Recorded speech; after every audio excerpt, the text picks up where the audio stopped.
শয়তান আল্লাহকে চ্যালেঞ্জ দিয়েছিল, আল্লাহ আপনি তো জান্নাতে ঢোকাতে পারবেন না, এতগুলো জান্নাত কেন বানালেন? জাহান্নাম আরো বেশি হলে ভালো হতো। আল্লাহ বললেন কেন? শয়তান বলে, আল্লাহ এই সবগুলারে আমি ওয়াসওয়াসা দিয়ে মুনাফিক বানিয়ে নাস্তিক বানিয়ে জাহান্নামে ঢুকাবো। আমি চ্যালেঞ্জ দিলাম, ডান দিক থেকে ধোকা দেব, বা থেকে, সামনে থেকে, পেছন থেকে, নিচ থেকে, রগের শিরা উপশিরায় ঢুকে, মাজরাত দাম যেখান দিয়ে রক্ত চলাচল করে ওখানে ঢুকেও আমি ধোকা দেব।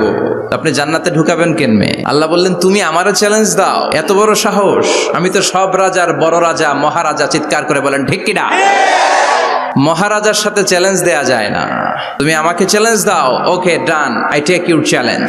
আমিও তোমার চ্যালেঞ্জ নিলাম। তুমি আজীবন ধোকা দিবা, আজীবন তুমি গুমরাহ করবা, বেনামাজি বানাবা, জালিম বানাবা। কিন্তু আমার বান্দা কোনো তাফসীরুল কোরআনের মাহফিলে এসে কোন এক ওয়াক্তের নামাজে মসজিদে ঢুকে অথবা মাঝরাতে ঘুম ভেঙে গেলে তাহাজ্জুদের জায়নামাজে চোখের পানি ছেড়ে যখন ক্ষমা চাইবে, আমি